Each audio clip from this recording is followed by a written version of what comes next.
Banyak sih. Kakak mungkin pegang ini aja. Oke, shalom. Kalau di situ, iya. Gimana maksudnya? Oke. Ya, shalom. Yang pertama, terima kasih kepada tentunya pimpinan dari GBK Nisa, Pak Nino, yang memberikan kesempatan bagi saya untuk menjadi pengajar dalam kelas pengajaran akan anak muda dari Kenisa. Nah, terima kasih juga untuk elders, Om Rey dan Tante Priska yang memberikan kesempatan. Tentu saya menyadari bahwa sebagai anak muda, kita khususnya anak-anak muda dari gereja GBK Nisa, anak muda menjadi suatu tiang penerus yang akan meneruskan tongkat estafet dari akan ke gereja kita, ya kan? Nah, maka tentunya ketika kita ingin menjadi anak-anak muda yang meneruskan akan tongkat estafet tersebut, kita harus akan mengerti akan kebenaran-kebenaran inti dari kekristenan. Nah, saat ini kita akan belajar tentang akan Allah, Trinitas, dan doa. Nah, sebenarnya tema ini bisa saya dapati ketika saya melakukan perenungan waktu itu di Kota Palu. Nah, lagi praktek, saya merenungkan satu ayat di Yohanes. Oh, ternyata dalam penyembahan orang Kristen itu ada hubungannya dengan pemahaman kita akan Allah Trinitas, Allah Tritunggal. Maka saudara sekalian, dikatakan di sini bahwa Allah Trinitas merupakan jantung iman dari setiap orang percaya. Dihubungkan dengan doa, doa adalah napas hidup dari setiap orang percaya. Mengapa ini merupakan suatu yang sangat esensial bagi kita? Tentunya sering sekali bagi kita yang jiwa muda dan kita hidup bersosial dengan plural agama yang kita hadapi, seringkali kita ketemu pertanyaan-pertanyaan. Allahnya orang Kristen ini satu atau tiga? Nah, ini Allahnya orang Kristen ini satu atau tiga. Lalu ketika kalau Allahnya ada Allah Bapa, Allah Anak, Allah Roh Kudus, lalu pas kamu berdoa itu kamu tujukan ke siapa? Kamu doa dalam nama Roh Kudus diterima enggak? Atau doa dalam Bapa diterima enggak? Nah, saya harap ketika kita berdiskusi dalam hal ini, kita pelajari akan hal ini, kita menemukan jawabannya. Jadi saudara sekalian, begitu penting bagi saya untuk mengajarkan bagi kita akan Allah Trinitas dan doa ini. Tetapi ketika kita berbicara akan Allah Trinitas, kita harus mengerti bahwa dalam Alkitab kita tidak temui akan kata atau istilah dari Trinitas. Nah, Alkitab tidak menuliskan sama sekali. Akan tetapi, gagasan dari Trinitas ini tertulis dalam Alkitab. Nah, perlu kita pahami bahwa dalam Alkitab kita ini, suatu pewahyuan yang Tuhan berikan, itu bersifat progresif. Ya. Mulai dari perjanjian lama, kita akan mengenal. Oke, maaf, sebentar. Kita mengenal konsep akan Allah yang Esa, sampai berprogres dalam perjanjian baru. Nanti Tuhan perkenalkan dalam formula baptisan, Tuhan Yesus dibaptis, dan juga pada berkat rasuli. Nah, nanti kita pelajari. Jadi perlu kita perhatikan bahwa dalam kekristenan, Trinitas ini tidak dituliskan dalam Alkitab. Tapi gagasannya ada dalam Alkitab.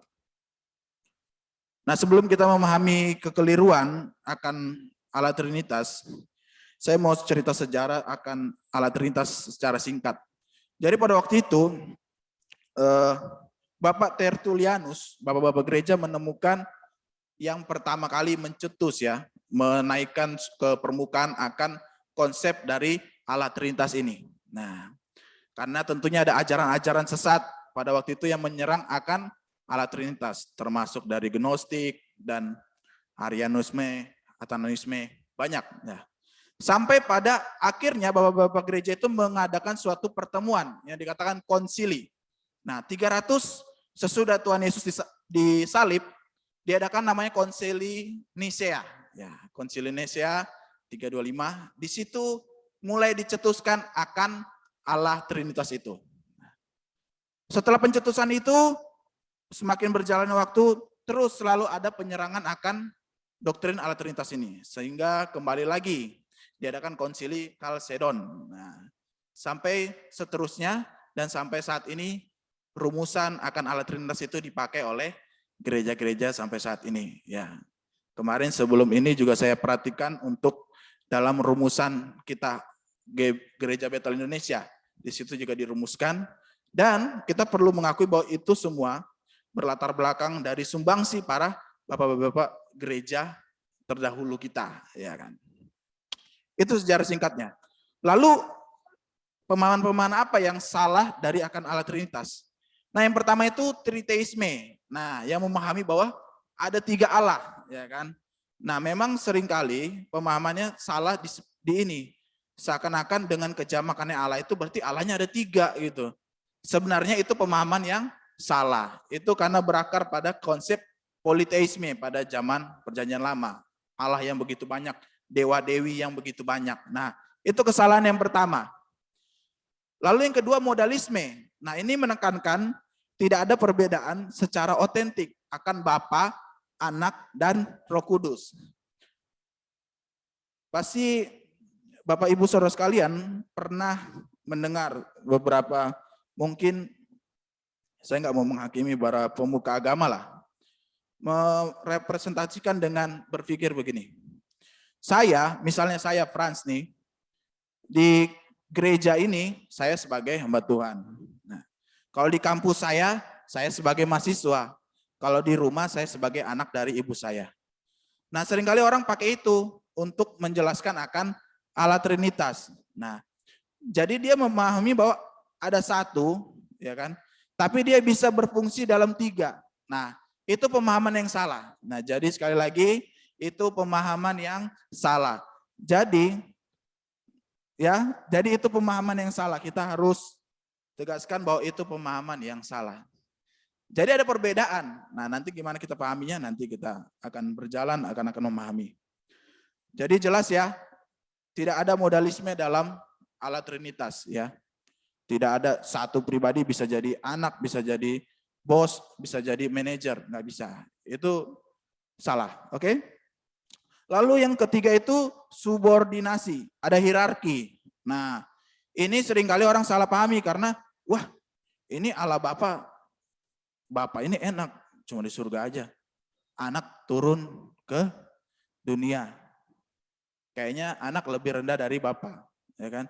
Atau Roh Kudus sebagai pematerai sampai Tuhan Yesus datang, seakan lebih rendah. Jadi tidak ada ya. Tidak ada yang lebih tinggi, tidak ada yang lebih rendah.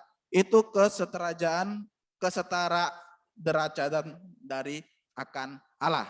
Nah, itu 3 pemahaman yang salah akan Allah Trinitas. Nah, maka saya pakai bantuan dari diagram ini. Nah, ada yang pernah melihat diagram ini? Ya, ini biasanya di sekolah-sekolah teologi menggunakan diagram ini. Diagram perisai Trinitas, Kutum Fidei. Nah, kita melihat bahwa di situ dikatakan ada the Father, the Son, dan the Holy Spirit. Tapi di dalam garis yang paling atas dikatakan the Father is not the Son. The Son is not the Holy Spirit. The Holy Spirit is not the Father. Tapi dalam tengahnya ada dikatakan God. Nah, jadi the Father is God, the Son is God, the Holy Spirit is God. Nah, ini alat bantu untuk kita memahami akan Allah Trinitas. Nah, sekali lagi, jadi ini merupakan alat bantu bagi kita. Jadi, Bapa itu bukan sang anak. Anak bukan sang Roh Kudus. Nah, Roh Kudus bukan sang Bapa. Tapi anak adalah Allah. Bapa adalah Allah dan Roh Kudus adalah Allah. Kenapa begitu? Saya pakai bantuan lagi. Diagram ini. Kita akan melihat secara quid dan qualis. Di mana quid kita akan melihat secara esensi dari Allah. Dan kita juga lihat dari substansinya Allah.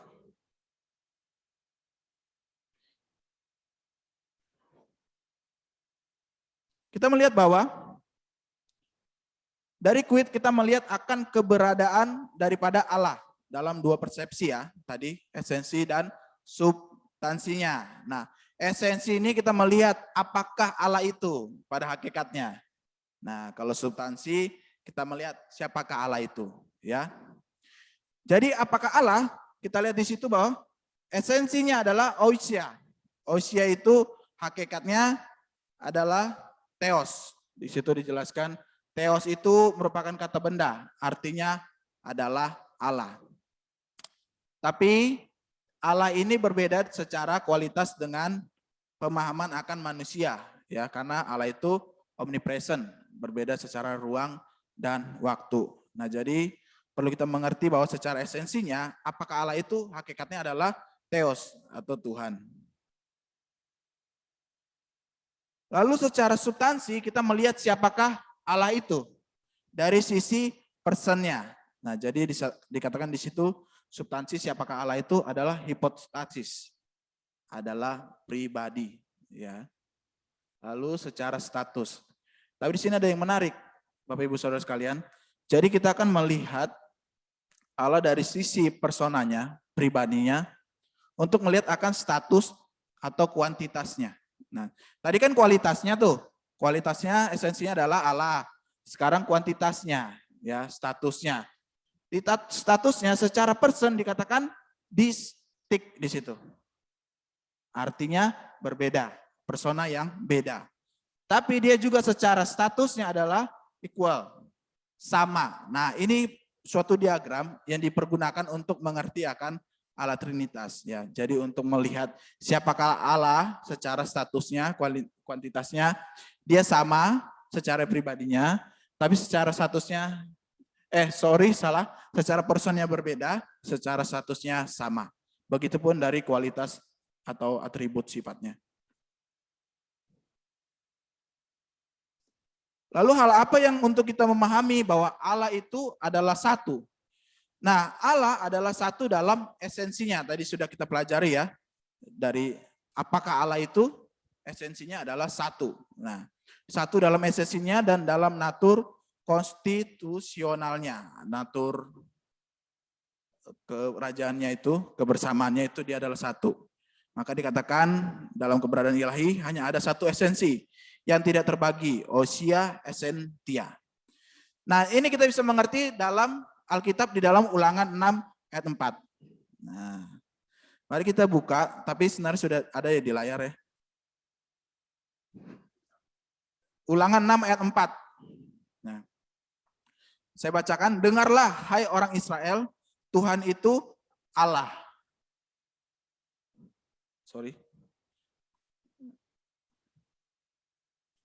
Tuhan itu Allah kita, Tuhan itu Esa, ya. Nah, di sini kata Esa ini berasal dari bahasa Ibrani yaitu Ekat. Nah, ini bahasa Ibraninya sudah saya cantumkan langsung untuk kita bisa mengerti adalah Ekat. Nah, Ekat ini artinya adalah satu. Tapi kata Ekat ini memiliki arti satu dari suatu gabungan, ya kan? Nah, biasanya digunakan itu misalnya pada satu tandan anggur atau mengatakan bangsa Israel merespon sebagai satu bangsa. Nah, contohnya kita adalah satu yok. Nah, satu yok. Tapi kan isinya ada berbagai pribadi di dalamnya. Nah, itu kata ekat. Jadi satu dalam satu kesatuan. Nah, itu bisa kita dapati. Jadi firman Tuhan secara progresif menjelaskan akan Allah Trinitas ini. Jadi kita perhatikan satu perlahan bahwa bermula dari kata Esa. Ekat ini adalah satu dari satu kesatuan. Jadi di sini jelas bahwa dalam ketiga pribadi tadi itu ada esensi yang tidak terbagi dan mereka secara esensi memiliki satu kesatuan.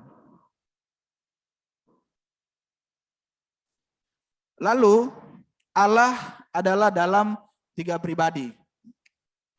Nah, kembali lagi gagasan Alkitab berprogresif menjelaskan akan Allah Trinitas ini. Nah, mungkin bisa salah satu membaca di dalam Yohanes 14 ayat 16. Itu penjelasan akan pribadi Bapa dalam Yohanes 14 ayat 16.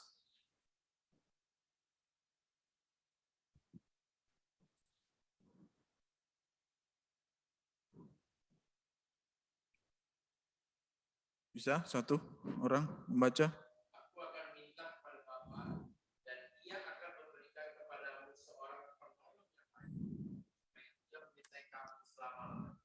Nah, di situ dijelaskan akan pribadi Bapa dan adanya anak dan penolong. Nanti penolongnya siapa kita cari tahu. Nah, kedua pribadi anak di dalam Matius 3 ayat 17.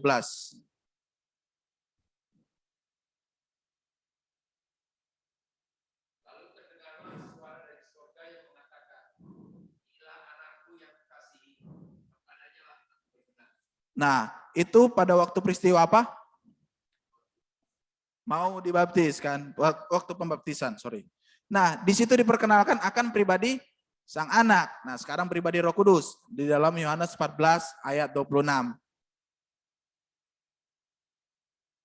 Tapi penghibur yang akan diutus dalam nama, Dialah yang akan mengajarkan segala sesuatu kepadamu dan akan mengingatkan kamu akan semua yang telah kukatakan. Nah, di situ dijelaskan akan Roh Kudus. Jadi sekali lagi bahwa Alkitab kita memang tidak secara langsung menuliskan akan Allah Tritunggal, Allah Trinitas, tapi wahyunya bersifat progresif ya. Mulai dari ulangan dari Perjanjian Lama, konsep esa ekat yang satu kesatuan, bermulai dari penjelasan akan pribadi-pribadi dalam Allah Trinitas, pribadi Bapa tadi dalam Yohanes, pribadi Anak dan Roh Kudus. Dan juga sering digunakan dalam formulasi baptisan. Nah, dalam Matius 28 ayat 19. Mungkin ada yang udah hafal? Baptislah dalam Bapa, Putra, dan Roh Kudus. Kalau formulasi berkat rasuli dalam 2 Korintus 13 ayat 13.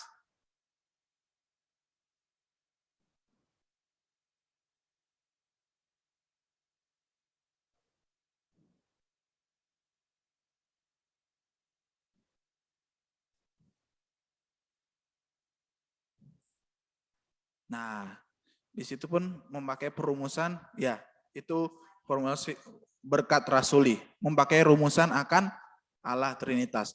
Jadi saudara sekalian, Bapak Ibu dan saudara sekalian yang menonton secara online, ini merupakan bukti Alkitab memberikan gagasan-gagasan akan daripada Allah Trinitas. Jadi tentunya saya akan berbicara sesuai dengan fakta yang Alkitab katakan gitu. Tetapi kita perlu juga memahami bahwa kenapa harus ada dalam 3 pribadi ini.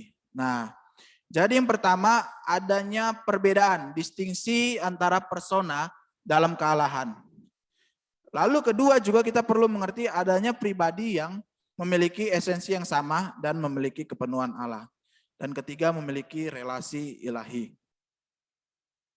Nah, kita akan pelajari pertama perbedaannya secara person, secara pribadi dari dalam kealahan. Nah, Alkitab menunjukkan bahwa adanya 3 pribadi yang berbeda pada kealahan, yaitu Bapa, Putra, dan Roh Kudus. Pribadi Bapa bukan anak. Kembali lagi saya ulang tadi, pribadi anak bukan Roh Kudus.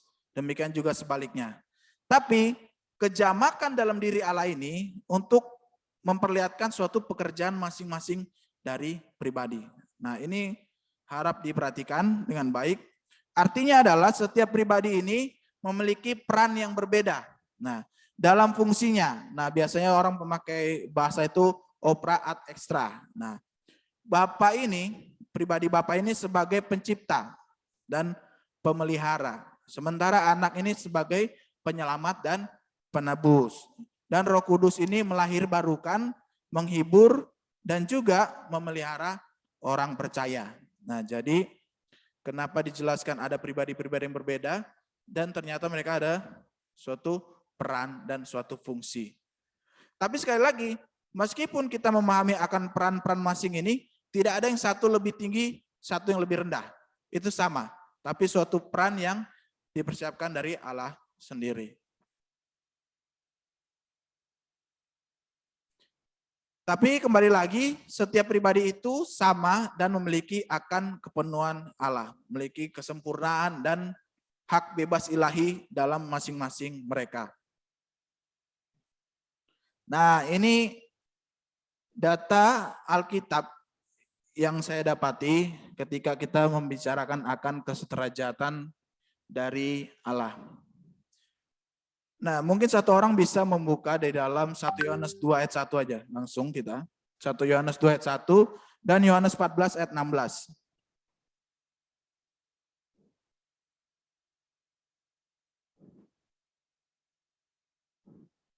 1 Yohanes 2 ayat 1.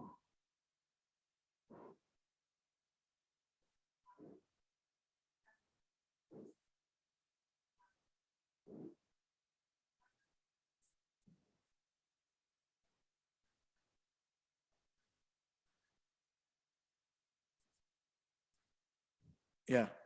Di dalam Yohanes 14 16. 14 ayat 16.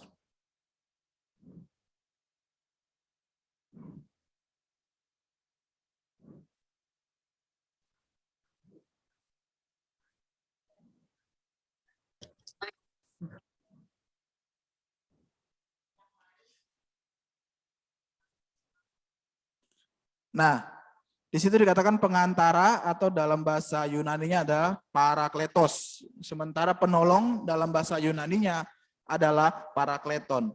Nah, yang menjadi frase kunci bagi kita untuk mempelajari di mana titik Alkitab mengatakan akan kesederajatan dari Allah Trinitas ini. Nah, di frasa yang lain. Nah, ternyata ketika saya selidiki, frase yang lain itu menjadi frase kunci. Nah, dalam bahasa Yunaninya dikatakan dipakai dengan bahasa Yunani itu di situ adalah alos. Nah, artinya yang lain ini maksudnya dari yang lain tapi jenis yang sama, derajat yang sama. Jadi masuk ya sampai sini ya, mengerti ya. Jadi ketika kita mempelajari Alkitab itu memang kita harus kritis. Nah, jadi ada penambahan kata yang lain, ternyata itu ingin menunjukkan memang pribadinya berbeda, tapi dari suatu jenis yang sama, dari suatu derajat yang sama. Nah, di sini menjadi ayat bagi kita, menjadi penjelasan bagi kita bahwa adanya kesederajatan daripada Allah Bapa, Anak, dan Roh Kudus. Jadi secara hakikatnya tidak ada yang lebih tinggi dan lebih rendah.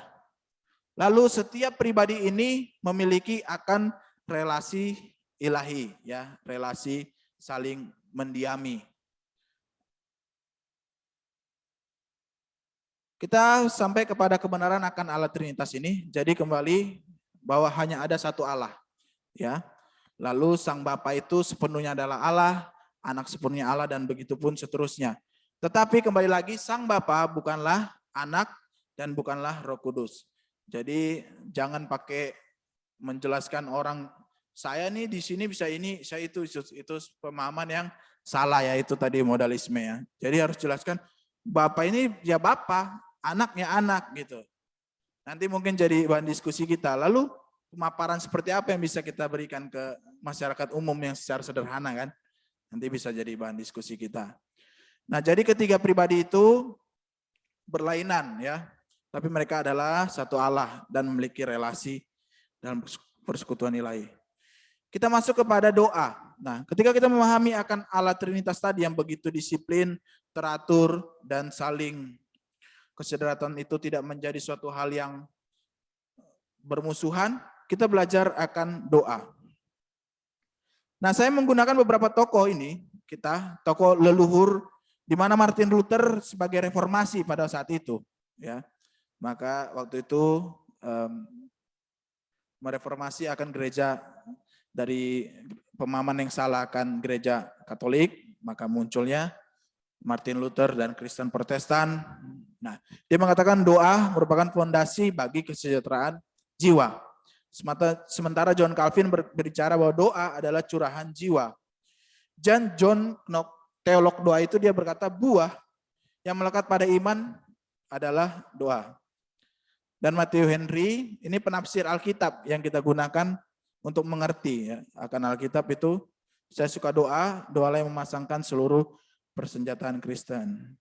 Dan nggak lepas juga, saya punya kesimpulan juga tentang doa ya kan.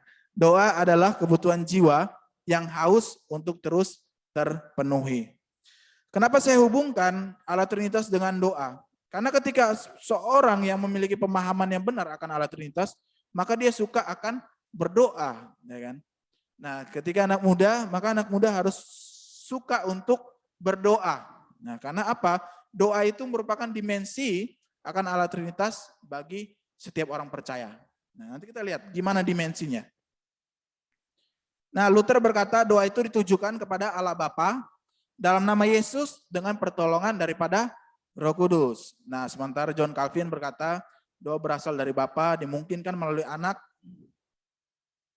dan dikerjakan dalam jiwa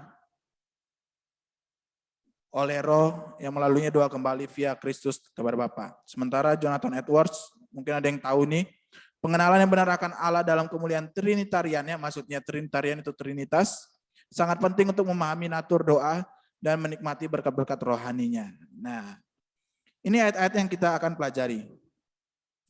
Nah, saya kembali lagi, saya suka memang pakai diagram-diagram. Jadi ini untuk kita pahami, Roh Kudus menuntun orang percaya untuk berdoa kepada Sang Anak Yesus. Yesuslah yang memungkinkan doa kita sampai kepada pribadi Bapa, ya. Makanya sering kita berdoa dalam nama Yesus. Amin, ya kan. Itu suatu doa yang berkenan bagi Bapa. Kenapa? Nanti bisa kita diskusi. Nah, yang pertama tentunya kita tahu doa Bapa kami ya. Doa Bapa kami itu tertuju langsung Tuhan Yesus yang ajarkan untuk kepada Sang Bapa, ya kan. Makanya kita belajar bahwa dalam Matius 6 ayat 9 mengajarkan kita untuk berdoa kepada Allah Sang Bapa. Dan juga mengajarkan kita untuk berdoa kepada Allah sebagai yang menyatakan dirinya dalam Sang Firman, yaitu Sang Anak. Nah, kita lihat dalam Matius 6 ayat 9.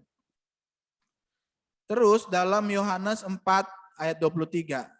Nah, menyembah Bapa dalam roh dan kebenaran. Nah, ini ayat yang membuat saya jadi bisa membuat suatu bahan seperti ini. Ini dasarnya waktu itu saya duduk-duduk baca buku. Oh, begini, makanya saya kembangkan akhirnya jadilah materi seperti ini dari ayat ini. Menyembah Bapa dalam roh dan kebenaran. Nah, di situ jelas ya, arah penyembahan itu harus kepada Sang Bapa. Nah, Sang Bapa itu kan dalam Yohanes pribadi anak itu memperkenalkan akan Bapa, ya kan, konteksnya di situ. Nah, jadi Sang Bapa itu adalah pribadi yang diperkenalkan oleh Sang Anak. Kemudian penyembahan itu harus dalam roh, dalam bahasa Yunani yaitu pneuma, ya, roh itu. Jadi maksudnya penyembahan ini harus dalam roh, dalam pimpinan Roh Kudus, dan ini roh ini merupakan rujukan kepada pribadi ketiga dari Allah Trinitas. Wah, ini menarik jadinya. Maupun doa dan penyembahan itu ada dimensi Allah, ya kan? Arahnya kepada Bapa, menyembah Bapa, anak yang memperkenalkan dalam tuntunan daripada Roh Kudus, ya kan? Nah, itu. Lalu yang terakhir menyembah dalam roh dan kebenaran. Kebenaran ini dalam bahasa Yunani-nya adalah aletheia. Aletheia itu merupakan kebenaran. Nah, rujukan kebenaran dalam Yohanes itu adalah kepada Tuhan Yesus, ya kan? Karena dia adalah kebenaran yang memerdekakan, dia adalah kebenaran yang sejati. Jadi penyembahan yang benar ini harus dilakukan kepada Bapa di dalam melalui anaknya, menyembah dalam kebenaran dalam anaknya, dan dalam tuntunan daripada Roh Kudus. Lalu ada hal yang menarik yang saya temukan bahwa ternyata sebagai orang percaya untuk bisa memahami akan Allah Trinitas, tentunya kita harus menerima Tuhan Yesus terlebih dahulu, ya. Sehingga ada Roh Kudus yang memberikan iluminasi, pencerahan bagi kita untuk mengerti akan pemahaman ini. Dan juga adanya Roh Kudus yang menuntun untuk kita berdoa. Nah, ketika saya pelajari Alkitab, ternyata saya sebagai orang berdosa ini saya tidak bisa berdoa, ya kan?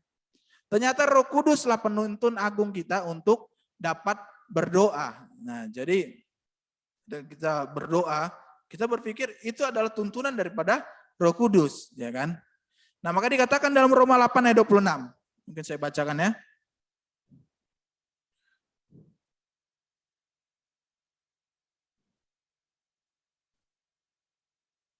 Roma 8 ayat 26. Demikian juga Roh membantu kita dalam kelemahan kita, sebab kita tidak tahu bagaimana sebenarnya harus berdoa. tetapi Roh sendiri berdoa untuk kita kepada Allah dengan keluhan-keluhan yang tidak terucapkan. Nah, jadi kita dapati bahwa dari ayat ini menjelaskan bahwa Roh Kudus menjadi guru kita untuk dalam tuntunannya untuk kita berdoa, ya. Roh Kudus juga memampukan kita untuk mengetahui jalan yang benar untuk datang kepada anak, ya, kepada Allah, ya. Karena ketika kita mau percaya Tuhan Yesus, itu bukan karena kehendak kita, karena tuntunan daripada Roh Kudus, ya. Lalu Roh Kudus juga mendorong orang percaya untuk berseru kepada Bapa dengan kebutuhan dan dalam hati mereka. Pernah kita ngalamin, kita udah sangat sukar, sulit, kita menangis di hadapan Tuhan dan kita rasanya kayak roh kita tuh plong. Nah, itu dalam tuntunan daripada Roh Kudus bagi kita sekalian. Nah, jadi jelas bahwa ini pun termasuk dalam dimensi akan Allah Trinitas. Nah, ini Sang Anak menjadi pengantara kita bagi ke Bapa. Pada waktu saya pimpin seminar di Palu, orang bertanya, kenapa kita harus pakai pengantara, ya kan? Orang Kristen ini. Kenapa harus pakai pengantara? Ingatkah kita bahwa dalam konsep PL, seseorang yang ingin memberikan korban sembelihan harus melalui perantaranya imam kan? Ya kan, dari imam kan? Orang mau diampunin dosanya harus potong kurban, ya kan? Nah, begitupun konsep kita untuk kita dapat dipulihkan, kita yang menjadi orang berdosa harus dipulihkan dengan Bapa itu harus melalui pengantara. Pengantara kita itu yaitu Tuhan Yesus Kristus. Kenapa demikian? Itu ada ayat-ayat yang bisa kita baca nanti ya di rumah karena waktu. Karena kita sendiri tidak layak untuk muncul di hadapan Allah karena dosa kita tentunya ya. Dosa kita manusia yang berdosa, kita seteru Allah, kita tidak layak. Dan tanpa pengantara kita tidak akan masuk ke dalam doa. Karena kita berdoa tanpa Tuhan Yesus itu kekejian bagi Allah Bapa, ya kan? Karena dia adalah utusan yang Bapa berikan bagi kita. Nah, perintah Allah harus kita memiliki Yesus sebagai pengantara kita. Jadi kita berdoa di dalam nama Yesus, doa itu menjadi suatu doa yang berkenan kepada Allah. Sebab kita memintanya di dalam Yesus. Oke, kesimpulan bagi kita pada pelajaran kali ini, kita telah belajar banyak akan Allah Trinitas yang merupakan jantung iman kekristenan yang kita harus mengerti ya dengan jelas meskipun sulit ya kita memahami Allah yang tidak terbatas dengan pemikiran kita yang terbatas. Tapi dalam keterbatasan kita Allah menolong kita dengan pewahyuan di Alkitab yang bersifat progresif untuk kita mengerti akan dari Allah Trinitas. Maka kita harus pahami dengan benar. Dan dalam doa kita juga harus terus sadari bahwa ada dimensi akan Allah Trinitas tersebut. Nah, jadi kita berdoa harus dengan suatu sikap yang benar, penyembahan yang benar, dan doa menjadi suatu hal yang kita butuhkan terus, ya kan? Seperti tadi saya katakan sebagai napas hidup, yang jiwa kita harus terpenuhi akan doa dari setiap kita. Dan tuntunan Roh Kudus lah yang menolong kita untuk berdoa di dalam nama Yesus yang tertuju kepada pribadi Bapa. Maka harus menjadi suatu kebutuhan bagi kita, sebab doa orang percaya adalah dimensi dari Allah Trinitas. Laus Deo Soli Deo Gloria, terpujilah Allah, segala kemuliaan bagi Allah. Amin. Mungkin kita buka ruang ini ya. Ruang tanya jawab beberapa menit. Silakan dari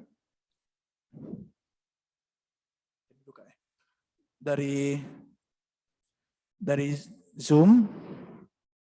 Ada yang mau bertanya?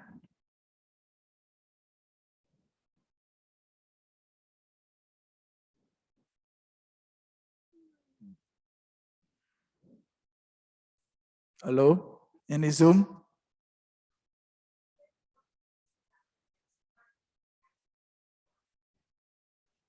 Ya. Ya.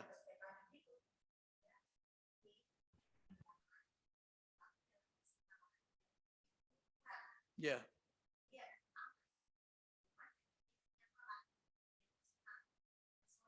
Ya, pribadi.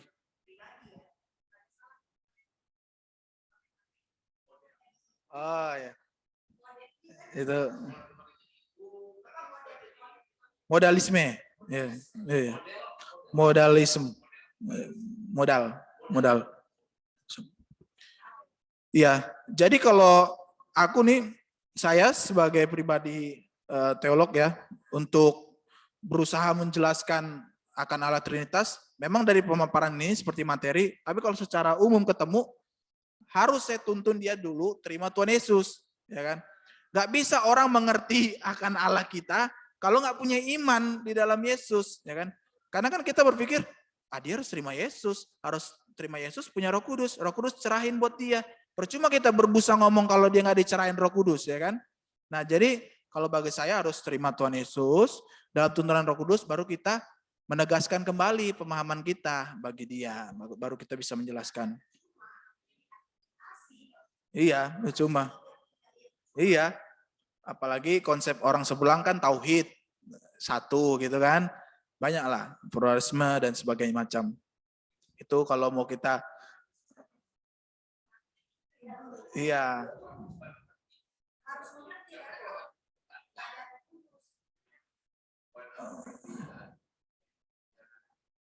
Oh, sejauh ini belum ada pertanyaan. Ada yang mau bertanya?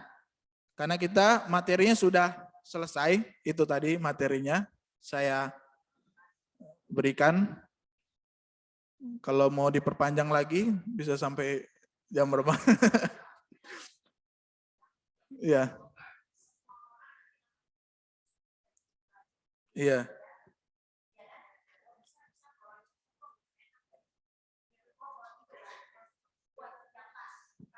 Oke, dari kami yang offline sudah pas, gimana dari yang online? Mungkin bisa berikan ini ya, reaction.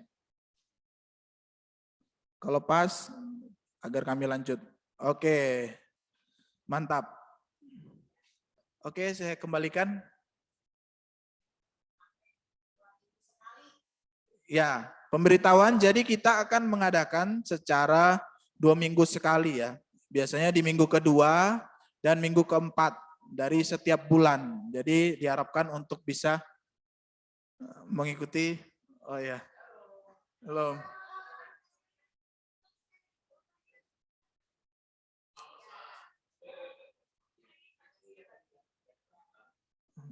Atau mungkin langsung mau ada pertanyaan? Oke, mungkin nanti kita diskusi sambil ramah tamah ya. Oke, jadi itu dari saya. Mungkin saya akan berdoa tutup nanti, kakak yang, ya. Oke, mari sambil saya duduk, kita bersatu dalam doa. Kami bersyukur Tuhan dalam pemaparan ini Tuhan tuntun dan berkati setiap pribadi yang telah mendengar Tuhan. Kiranya Roh Kudus Tuhan yang mencerahkan bagi setiap pribadi yang mendengar, akan bisa dapat mengerti dengan tuntas dan juga dapat melakukan dalam setiap kehidupan mereka, menyadari bahwa Allah turut bekerja senantiasa dalam kehidupan mereka, dan supaya melakukan suatu praktek penyembahan, peribadahan, doa yang benar, dan mengerti akan tuntas Allah Trinitas dengan jelas. Terima kasih Bapak, kiranya Engkau yang dipermuliakan, hanya nama Yesus yang disanjung tinggi. Di dalam nama Yesus hamba berdoa. Amin. Kembalikan.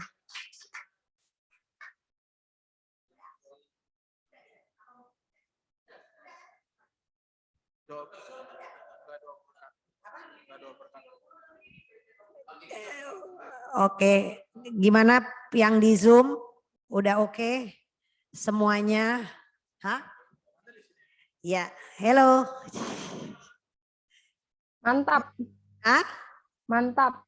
Ya, kita tuh mau buatnya maksudnya benar-benar padat dan singkat. Jadi 1 jam, jadi biar semuanya lambat laun nanti dengar. Walaupun yang sibuk di kantor atau di rumah lagi ngurus anak, pengajaran ini jadi benar-benar gampang untuk selalu diikutin gitu ya. 2 minggu lagi Frans sudah mempersiapkan ya. Yesus ya. Jadi jangan share. Udah ada rahasianya. Jadi yuk, maksudnya we appreciate ya. Frans udah buat kurikulumnya, temanya. Jadi jangan sia-siakan. Saya mau benar-benar nggak apa-apa kalau yang nggak bisa datang, tapi paling nggak apa yang sudah dipersiapkan dipakai untuk kita semua jadi berkat. Iya enggak? Karena kan kenapa saya terus terang saya mau share sedikit ya, kenapa kok tiba-tiba saya come up dengan pengajaran ini gitu. Saya lagi terbeban sama anak muda, terus di suatu saat saya berdoa seperti biasa, terus Tuhan berbicara dong, saya berdoa pagi-pagi tuh. Tuhan berbicara, saya tiba-tiba pas saya lagi tidur, Tuhan tuh cuma mau bilang begini, pakai France dong gitu. Nah loh, saya nggak berani pending hari Minggunya itu, saya lupa lah saya mimpi hari Jumat atau hari Minggunya itu saya langsung ajak makan France. Saya bilang France saya cuma mau nurut, pakai France dong, kenapa mesti cari yang lain? Pakai France. Jadi saya rasa ini konfirmasi, yuk kita sebagai anak muda kita sambut. Karena kan banyak ya beberapa yang bilang, kok kita nggak ada pengajaran, kok kita nggak ada ini. Kita mulai dengan hal yang kecil aja. Hanya sebulan 2 kali, waktunya pas banget. Thank you Fran. Bener-bener saya emang mintanya nggak mau lama-lama, siapin sejam. Pas ya. Jadi saya rasa semua pasti bisa. Yang di rumah juga lagi sibuk, ngurus anak cuman sejam pasti bisa. Ya, dia udah mantep banget ini mempersiapkannya, ya enggak? Jadi yuk kita mulai ini dan bagiin arti juga boleh nih disebarin nih grup linknya ya. Ya, karena bakal ini kok pengajarannya bukan yang berat-berat, nanti terakhir-terakhir baru serem-serem. Iya enggak? Ya, ya udah yuk kita berdoa berkat dan selamat beristirahat. Thank you yang udah online, thank you juga yang udah datang. Marilah kita memulai ini dengan ketekunan. Haleluya. Thank you Lord, terima kasih Tuhan. Kami bersyukur untuk malam hari ini. Kalau kami bisa memulai program yang baru, kami hanya minta dituntun Tuhan. Dan kembali lagi Tuhan, biarlah ini agendanya Tuhan. Ini kehendak Tuhan, bukan pikiran-pikiran kami, tetapi hanya rencanamu saja Tuhan.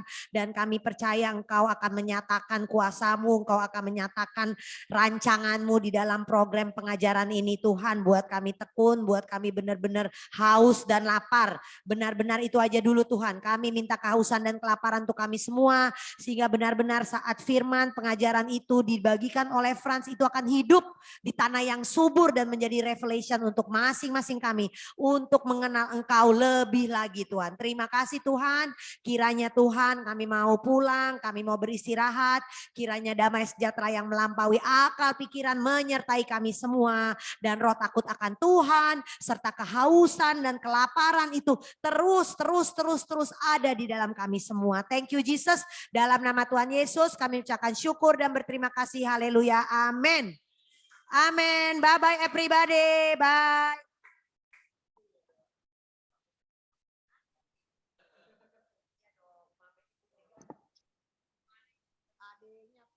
Kakak itu kakak. Terima kasih Ibu Mega,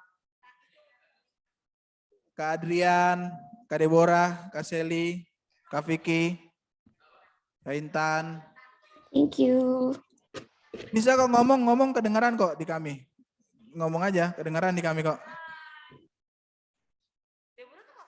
Iya kakak. Oke, bye. Terima kasih Frans. Dah. Terima kasih Terima Frans. kasih Bye semua. semua. Thank you, Franz. Thank you, Frans. Bye. Bye-bye. Halo, Sifra. Lucu banget senyumnya. Bye-bye. Aku off dulu ya.